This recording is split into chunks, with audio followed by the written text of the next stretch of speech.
The galactic consensus chamber had never been this loud. 200 alien species shouted, clicked, and hummed in panic as Chancellor Vren tried to restore order. His crystalline hands slammed against the podium again and again, but nobody was listening.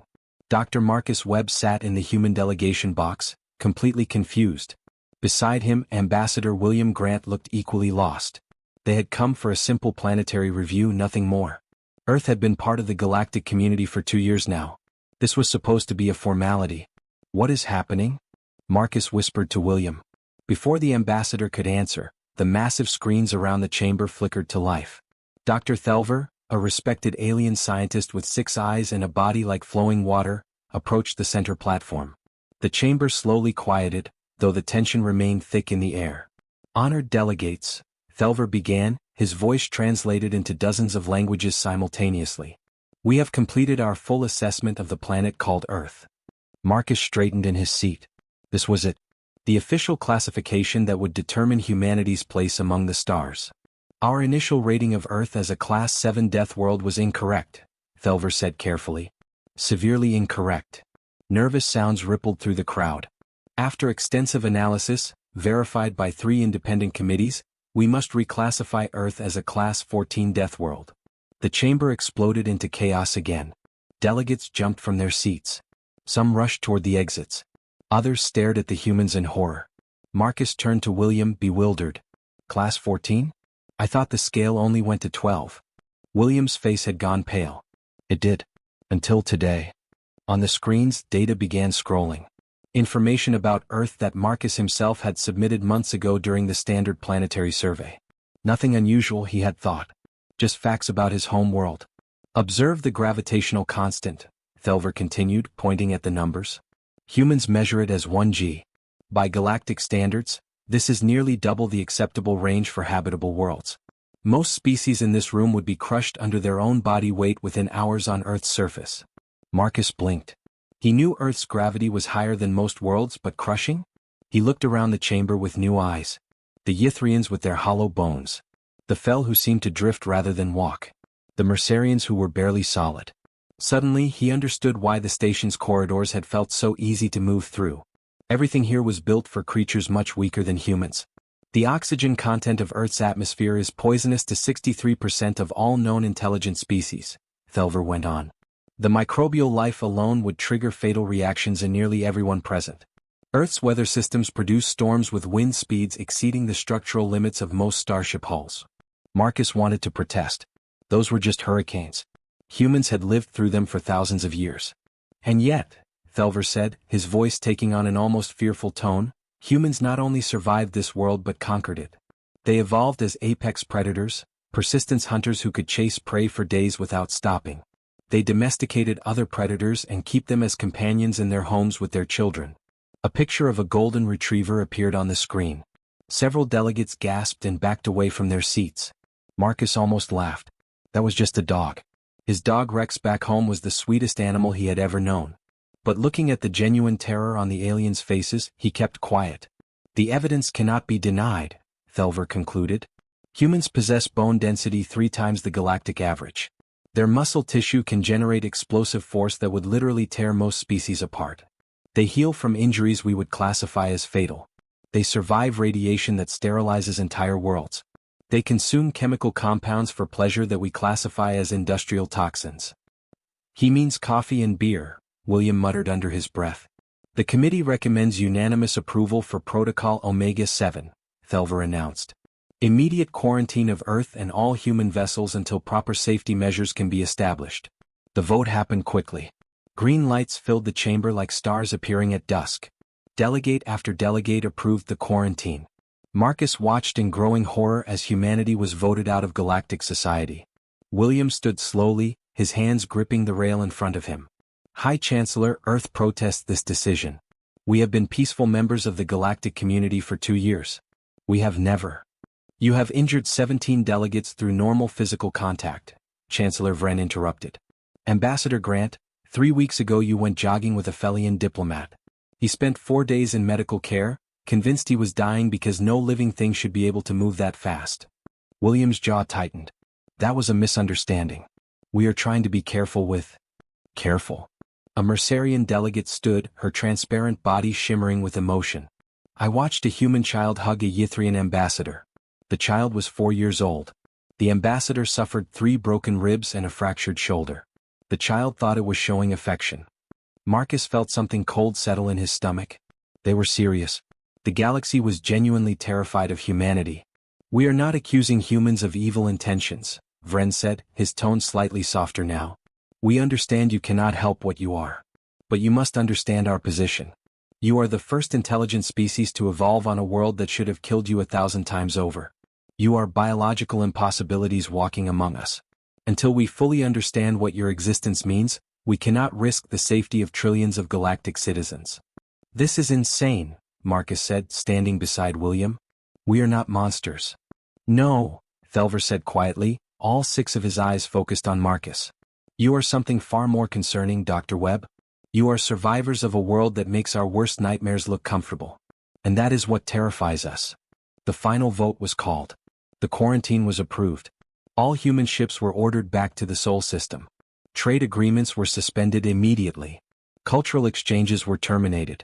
Humanity was to be isolated, locked away from the rest of the galaxy like a dangerous specimen. As the chamber emptied, delegates rushed past the human box as if escaping from predators. Marcus and William stood alone in the vast empty space, processing what had just happened. What do we do now? Marcus asked quietly. William stared at the view screen behind the podium. Earth rotated there peacefully, blue and white and beautiful. A Class 14 Deathworld. The most dangerous classification in galactic history. We go home, William said finally. And we explain to 7 billion people that the galaxy thinks we are too dangerous to exist among them. Marcus looked at Earth on the screen. Oh. The world that had shaped humanity through fire and ice and foam. The world that had made them strong enough to survive anything. The world that had just gotten them exiled from the stars. The emergency meeting room on Earth's orbital station was packed with angry people. Scientists, military officers, diplomats, and government officials all shouted questions at once. Everyone wanted answers about why humanity had just been kicked out of the galactic community. Let me understand this, General Richard Thompson said, his voice cutting through the noise. The galaxy is afraid of us because Earth has bad weather? Marcus pulled up comparison charts on the main screen. Not just weather, General. Look at this data. The average alien homeworld has half our gravity, temperatures that barely change all year, and almost no dangerous predators. Dr. Emily Carter, one of Earth's best scientists, added more information to the display. Most species evolved from prey animals or peaceful plant eaters. They learned to farm, then slowly became civilized. We evolved from hunters. We killed mammoths. We fought our way to the top of the food chain on a planet that was actively trying to kill us every single day. So we are tougher than them, said diplomat Helen Morris. That means we get locked away? Watch this, Marcus said, playing a video from last month's cultural exchange program. A human child, maybe 5 years old, ran up to hug an alien delegate. The alien's body crumpled like wet paper. Medical teams had to rush in. The child had not even squeezed hard. The room went silent. There is more, Emily said quietly. She showed another video of Ambassador William jogging with an alien diplomat. The alien collapsed after 20 seconds, its breathing system completely failing. William had not even been running fast by human standards. Here is another one, Marcus added. Captain James Holland shook hands with a trade minister last week. Every bone in the minister's hand shattered. Captain Holland said it was a gentle handshake. General Thompson leaned back in his chair, understanding dawning on his face. Every time we touch them we risk killing them. And they just figured this out, William confirmed.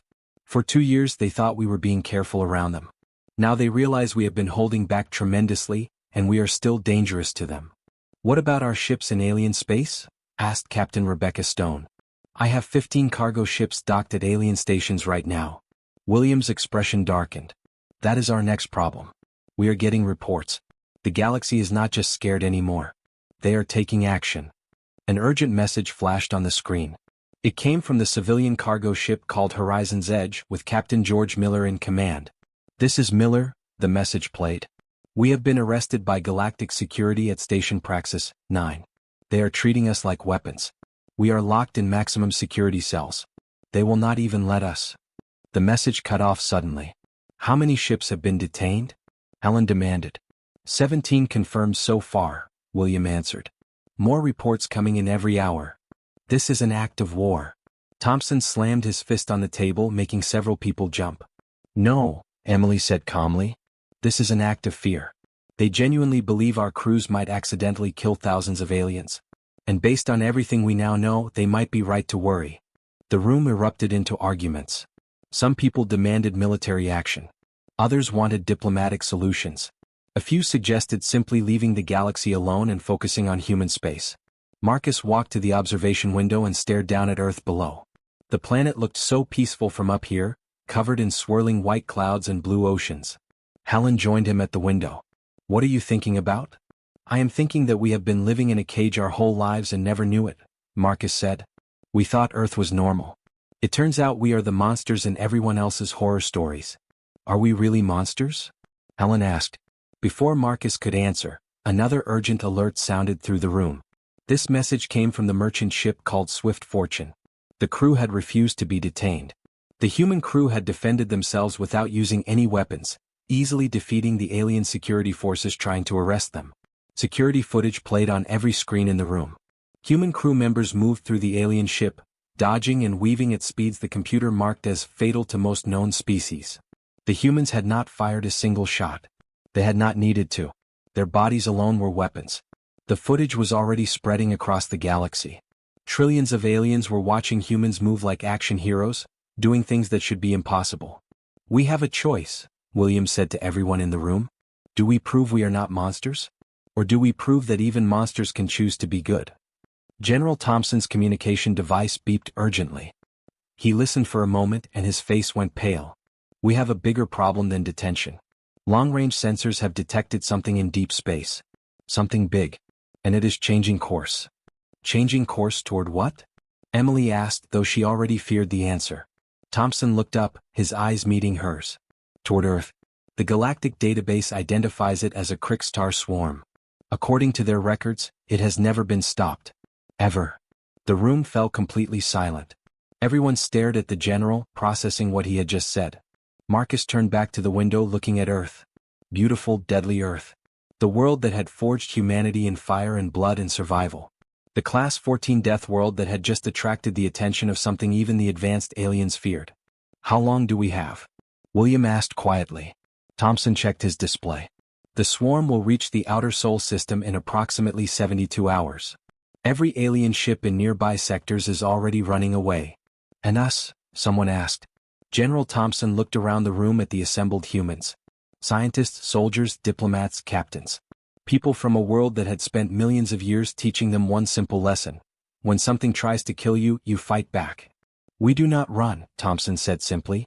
We never have. Emily pulled up what little information existed about the Crickstar swarm. As she read, her eyes widened. This thing has destroyed 6 spacefaring civilizations. It adapts to every weapon. It thrives in extreme environments. The official galactic policy is not to fight it. Just evacuate and let it consume everything. How does it survive in extreme environments? Marcus asked. Emily highlighted the relevant data. It evolved to conquer dangerous worlds. It can adapt to Class 8, maybe Class 9 death worlds. Marcus and Emily looked at each other, the same thought occurring to both of them simultaneously. It has never encountered a Class 14 death world, Marcus said slowly. It has never fought anything as crazy as us. General Thompson smiled grimly. Then I think it is time we taught the galaxy what happens when you threaten Earth. Get me Admiral James Mitchell. Full fleet mobilization. If the aliens want to see what Class 14 Death World survivors can do, they are about to get a demonstration. Outside the window, Earth continued its peaceful rotation, unaware that in 72 hours, it would either prove humanity belonged among the stars or prove the galaxy right to fear them. The monsters were going to war. Captain George Miller had been in dangerous situations before, but nothing like this. The cell on Station Praxis 9 was designed to hold the galaxy's most dangerous criminals. He and his 12 crew members were locked inside like wild animals. Captain, they will not even tell us what crime we committed, said Lieutenant Tom Harris through the transparent wall separating their cells. George walked carefully toward the energy barrier. The guards outside flinched and reached for their weapons. Weapons that would not even scratch human skin. We did not commit any crime, Tom. We are the crime. Just by existing.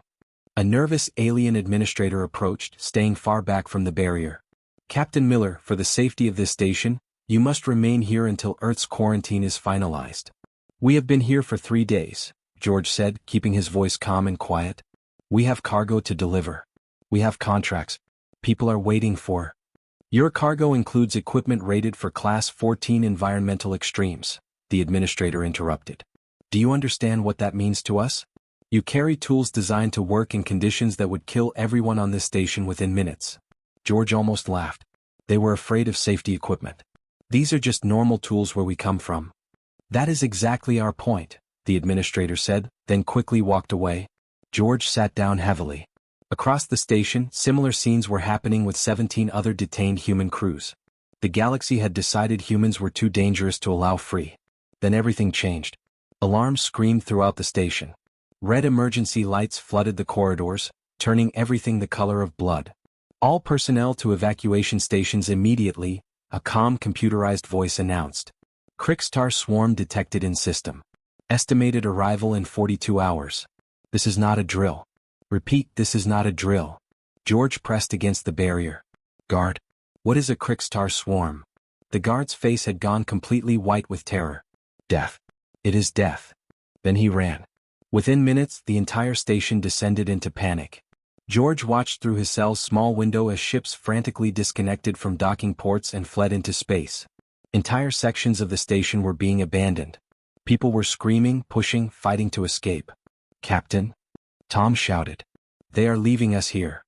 George studied the energy barrier holding him. It was designed to contain species that could barely lift their own body weight. He had been so careful not to seem threatening, always moving slowly, always being gentle. Not anymore. George stepped back, then slammed his shoulder into the barrier with all his strength. The energy field flickered and sparked. He hit it again.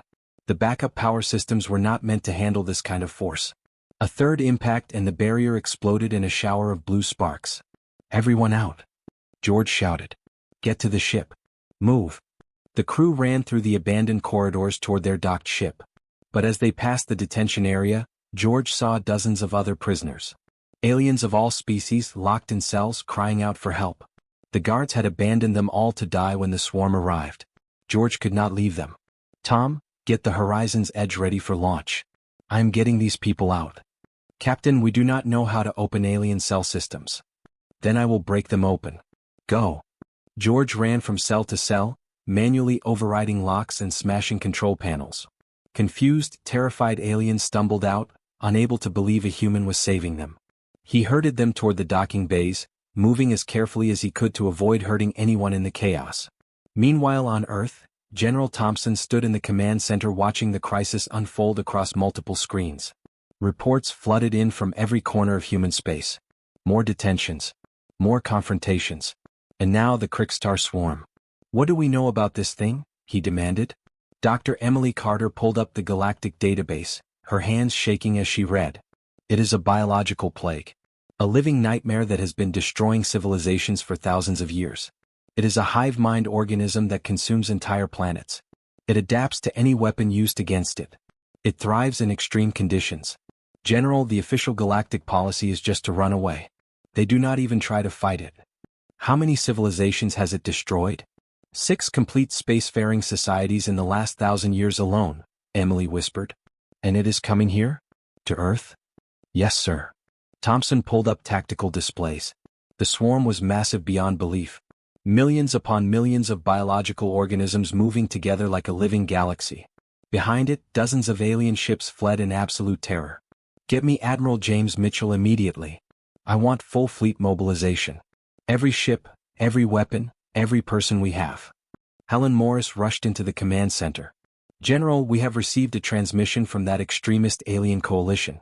The one that was assembling a fleet to come threaten us. Let me guess. They are coming to attack Earth while we are distracted. They were planning that, yes. But now they are caught between running from the swarm and whatever they were going to do to us. They are just floating out there, apparently arguing with each other. Thompson allowed himself a cold smile. Looks like the galaxy has bigger problems than being scared of humans. Back on Station Praxis 9, George Miller got the last alien civilian onto his ship just as the Krikstar swarm appeared on the sensor displays. The Horizon's Edge disconnected from the station with only seconds to spare, joining the stream of ships fleeing the area. Through the front window George saw it. A living nightmare of twisted biological horror spreading through space like poison in water. Ships that tried to stand and fight were consumed in seconds, dissolved into nothing. Space stations were torn apart at the molecular level. And it was all heading straight toward Earth. "Tom, send a message to Earth Command," George said quietly. "Tell them the swarm is real. Tell them it is worse than anything in the database. Tell them." "Tell them what, Captain?" George watched the horror approaching his homeworld. The world that had made humanity strong enough to survive anything. The Class 14 Deathworld that had forged his species in fire and blood. "Tell them we are coming home. And tell them not to run. We have never run before. We are not starting now." The horizon's edge turned toward Earth, racing ahead of the swarm. Behind them, the galaxy's most feared nightmare followed, unstoppable and hungry. But it had never encountered humans before. It had never fought survivors of a Class 14 Deathworld. And it was about to learn why the galaxy was right to fear Earth, just for the wrong reasons. The breaking point had arrived. Now everyone would discover what humanity was truly capable of when their home was threatened. Admiral James Mitchell stood on the bridge of the warship Defiance, watching the Krikstar swarm advance into the outer edges of the Sol system. Behind his defensive line of ships, Earth hung in space like a blue jewel. 7 billion people down there had no idea how close death was coming. "All galactic forces are retreating, Admiral," Commander Sarah Phillips reported. "They are abandoning the entire sector." "Of course they are," Mitchell muttered. The display screen showed alien ships scattering in every direction like frightened fish. He did not blame them. The swarm had destroyed civilizations that had existed for millions of years longer than humanity. On Earth, Dr. Emily Carter and Marcus Webb worked frantically in the research center, studying every piece of information about the Krikstar they could find. "It is beautiful in a terrible way," Emily said, pointing at the data. "It changes itself to match every environment it enters. It learns from every weapon fired at it. It has evolved to conquer normal dangerous worlds." Marcus suddenly sat up straight. "Emily, listen to what you just said. It evolved to conquer normal dangerous worlds. Class 7, maybe Class 8 at the highest." Their eyes met as the same thought hit them both. "It has never encountered a Class 14, Emily whispered. Marcus grabbed his communication device. "Admiral Mitchell, we have an idea." On the Defiance, Mitchell listened to Marcus explain his theory. A slow smile spread across his face. "Are you telling me this thing has never fought anything as insane as humans?" "Exactly, Admiral. It adapted to fight civilized species with civilized tactics on civilized worlds. But we are not civilized. We are survivors from a planet that spent 4 billion years trying to kill us and failed." Mitchell turned to his officers. "Pull up human military history. Every guerrilla war, every impossible battle, every time humanity decided that if we go down, we take the enemy with us." "Sir?" an officer asked, confused. "We are going to teach this thing what happens when you threaten Earth. All ships, battle stations. We are not running. We are attacking." The human fleet moved forward. 90 ships against millions of swarm organisms. By any logical calculation, it was suicide. "Admiral, we have a transmission from the alien extremist fleet," Phillips said. "Their commander, someone named Vrax, wants to talk." "Put him through." The screen showed an alien whose transparent body was rippling with confusion. "Admiral Mitchell, you are advancing toward the swarm. Your species has only existed for 2 million years. The Krikstar has consumed civilizations 20 million years old. Retreat while you still can." "Cannot do that, Vrax. That is our home behind us. You will all die. The swarm has never been stopped." Mitchell looked at Marcus's data one more time. "Maybe it has never been stopped. But it has never fought humans before either. You wanted to know what a Class 14 Deathworld creates? Watch and learn." The Defiance dove straight into the swarm's outer edge. The Krikstar organisms swarmed over the hull, already changing their biology to break through human shields. It was their standard tactic. It had worked on every other species in galactic history. But humans had learned to fight in Earth's oceans where monsters hunted in the dark. They had learned persistence hunting on hot plains, chasing prey for days until it died of exhaustion. They had learned war in frozen wastelands and burning deserts and jungles where everything was poisonous. "All ships, evasive pattern Omega," Mitchell commanded. "Make them chase us." The human fleet scattered in patterns that made no sense. Ships dove into debris fields that should have torn them apart. They pulled turns at speeds that should have killed their crews. They flew directly at swarm clusters and dodged away at the last instant, causing the organisms to crash into each other. "They are dancing," Vrax breathed from his safe distance, watching in amazement. No species can move like that. Species from gentle worlds cannot, Emily said from Earth, monitoring the battle. But we evolved dodging predators that could rip us in half. Every human pilot grew up with reflexes sharpened by millions of years of survival. The swarm tried to adapt, attempting to match human unpredictability. But adaptation required patterns, and humans were extremely good at being unpredictable. Phase 2, Mitchell announced. All ships open fire. Target their control clusters. Humanity had another advantage. They had spent 10,000 years inventing creative ways to kill each other. Kinetic weapons that hit too fast for the swarm to adapt. Nuclear explosions and patterns that created chain reactions. Computer viruses designed by hackers who had trained fighting Earth's cyber wars. And when weapons failed, humans did what they always did. They got creative. Captain George Miller, flying the Horizon's Edge with his rescued alien passengers safely evacuated, saw his opportunity. Tom, transfer all power to the engines. Sir, that is a suicide run. No, that is human. Hold on. The Horizon's Edge accelerated directly into the swarm's thickest section. At the last second, Miller ejected in an escape pod while his ship became a missile with a reactor core set to overload. The explosion tore through the swarm like fire through dry grass. That crazy fool just, Mitchell started, then grinned. All ships, you saw that? If your ship is dying anyway, take 1 billion of them with you. It was pure human logic. Spied as a tactical weapon. But the swarm was vast beyond imagination. For every 1 million organisms destroyed, 10 million more remained. The human fleet was being worn down. Shields failing. Hulls breaking. People dying. Then something unexpected happened. Admiral, transmission from Vrax's fleet, Phillips reported, shock in her voice. They are requesting permission to join the battle. Mitchell stared at the screen. The alien extremist fleet that had come to threaten Earth was now asking to defend it. Vrax's image appeared. Admiral, we came here thinking you were monsters. We were correct. But we were wrong about what that meant. He paused. Request permission to fight beside you? Mitchell's grin was fierce and wild. Welcome to the party, Vrax. Try to keep up. The combined fleet pushed forward together. Humans took the most dangerous positions, their Deathworld bodies handling brutal maneuvers while aliens provided covering fire from safer distances. The swarm's adaptation is slowing down, Emily reported from Earth.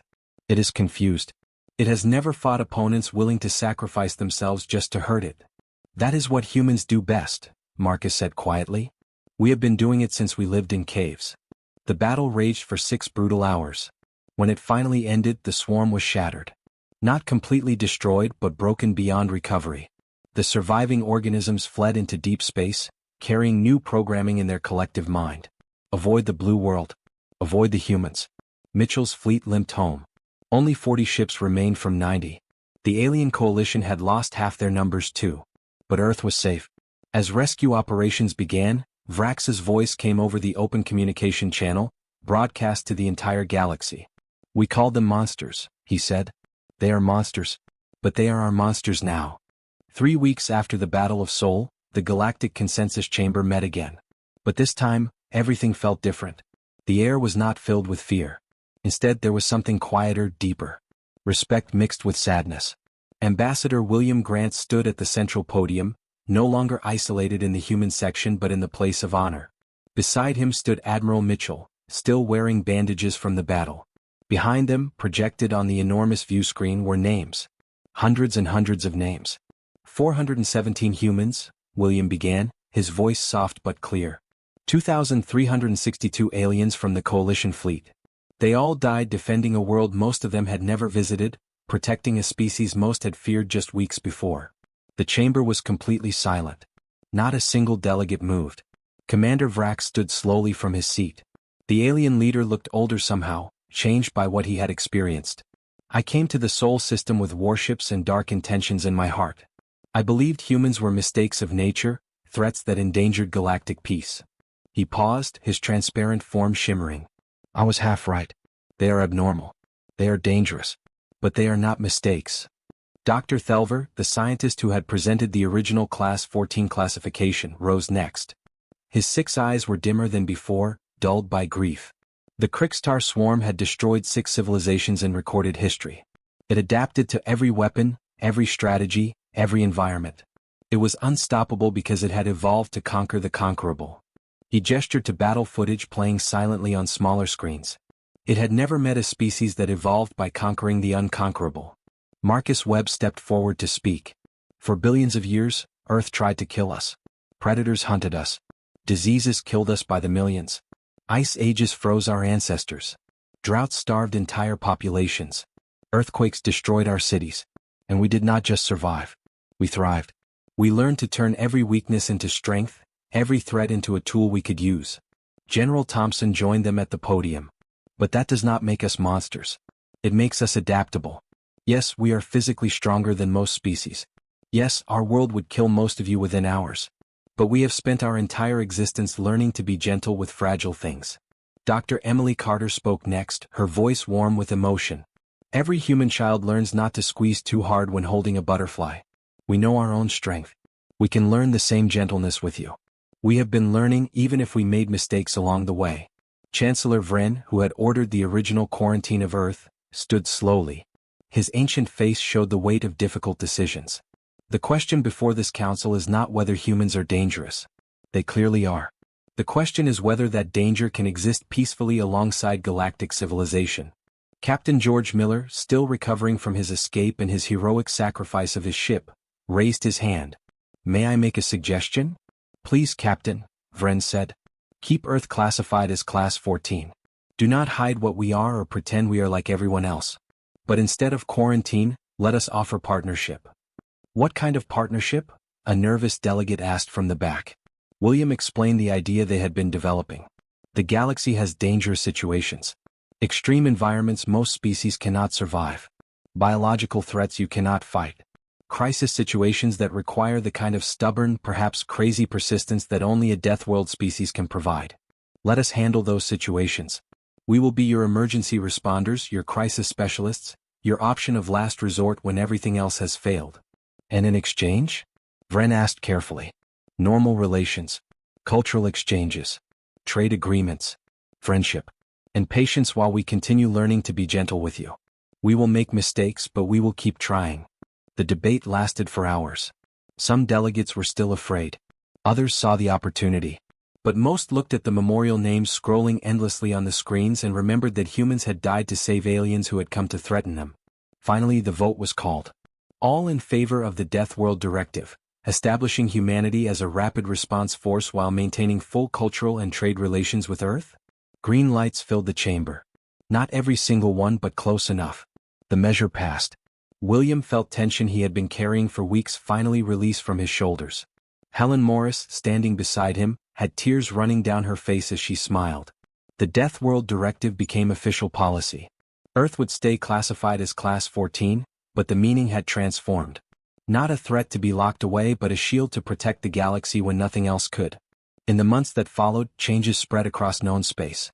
Human officers were stationed on alien worlds, teaching proper contact protocols and cultural sensitivity. Alien students came to Earth in protective suits, experiencing a death world in carefully controlled environments, learning that dangerous did not automatically mean evil. Captain Miller and his crew became the first human emergency response team.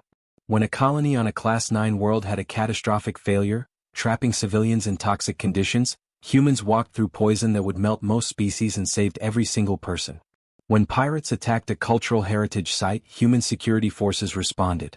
Not with overwhelming violence, but with the terrifying efficiency of hunters who never stopped tracking their prey.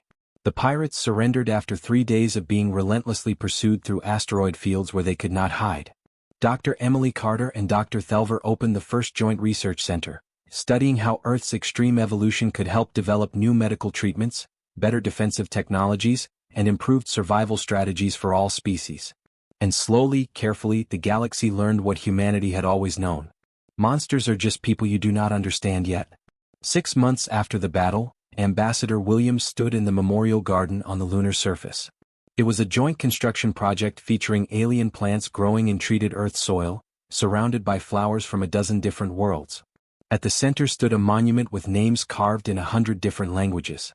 Human and alien together. The fallen from the Battle of Sol. Commander Vrax joined him, moving carefully in the lower gravity.